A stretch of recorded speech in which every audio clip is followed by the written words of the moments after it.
বিসমিল্লাহির রহমানির রহিম। আসসালামু আলাইকুম। কেমন আছেন সবাই? আশা করি ভালো আছেন। তো দেখতে পাচ্ছেন মরিচ, আসলে এটা আমার ক্ষেত না, আরেকজনের ক্ষেত, রাকিব ভাইয়ের ক্ষেত আর কি। ওনার ইউটিউব চ্যানেল আছে, তো ওনার ওখানে গেছিলাম আমি বীজ আনতে আর ওনার ক্ষেত দেখতে।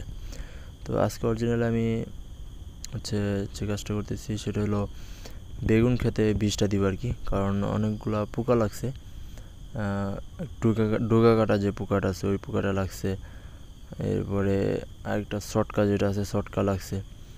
তো এর জন্য বীজ দিতে হবে, কারণ এই পর্যন্ত আমি লাগানো ওই ফুল চলে আসছে আল্লাহর রহমতে। তো এই পর্যন্ত আমি একবার বীজ স্প্রে করছি, সেটা হইতেছে একটা দেওয়া হয়েছে শটকার জন্য, শটকা, আরেকটা হইতেছে গুঁড়া পোকা যেটা উড়ানিও বলতে পারেন। তো এই দুইটার জন্য বীজটা দিছি আর কি। সাধারণত দুইটা বীজ আমার দেওয়া হয়েছে, তো এর ভিতরে আর কোনো বীজ দিইনি আমি।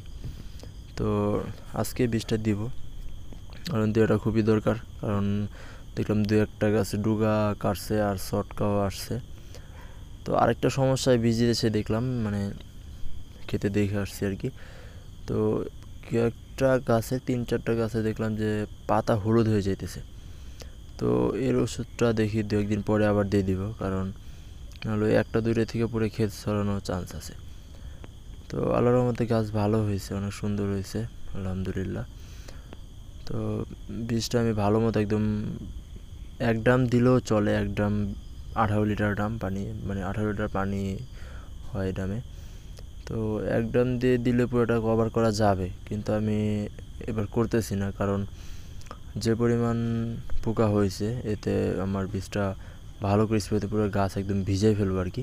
সাথে যে কাগজ টাগজ আছে পুরো একদম আশেপাশে সব পুরো বলতে পারেন যে পুরো ক্ষেতটা একদম ভিজাই দেবো আর কি বীজ দিয়ে, কারণ মানে পোকা একদম যেন কোনো জায়গা থাকতেই না পারে আর কি। তো এই জন্য সুন্দর মতো একদম পুরো গাছ প্রত্যেকটা পাতা যেন ভিজে একেবারে, ছোটো পাতা থেকে একদম বড়ো পাতা পর্যন্ত, কারণ মোটামুটি অনেকগুলো পাতা খাই ফেলছে। আমি এদিকে আসতে পারিনি, কারণ একটু সময় কম দিতে পারছি বেগুন খেতে, কারণ এদিকে শশা ক্ষেত নিয়ে একটু ব্যস্ত ছিলাম। শশা একদিন পর শশা তুলতে হয়, শশা তুলতে প্রায় 3 থেকে 4 ঘন্টা লাগে। তো শশা তোলা আবার বিক্রি করে আসে টাসে পুরো সারা দিনটাই তো ওইখানেই যায়। তো একদিন পর পর আমি বেগুন খেতে টাইম দিতে পারি আর কি। তো তারপর চেষ্টা করছি যতটুকু সম্ভব ভালো করে উঠানোর আর কি। ড্রেন দিয়ে জলা বীজ দিয়ে দিছি, কারণ ওই ঘাস মানে পরিষ্কার করে শুধু লোক নিয়ে টাকা অপচয় করলে হয়, কারণ ড্রেন দিয়ে তো বীজ দেওয়া যায়, সমস্যা হয় না গাছে। এই জন্য আমার 50 টাকার বীজ লাগছে, 50 টাকা দিয়ে পুরো ক্ষেত কভার করছি। আর এমনিতে কাজের মানুষ নিয়ে যদি করতে গেলে কমসে কম 1 থেকে 1500 টাকা খরচ হইতো আর কি। তো আলহামদুলিল্লাহ বীজ দেওয়া শেষ। তো এটা রাকিব ভাইয়ের খ্যাতি। তো উনি করলা লাগাইছে, ওনার কাছে আমি মেনলি করলার বীজ আনতে গেছিলাম।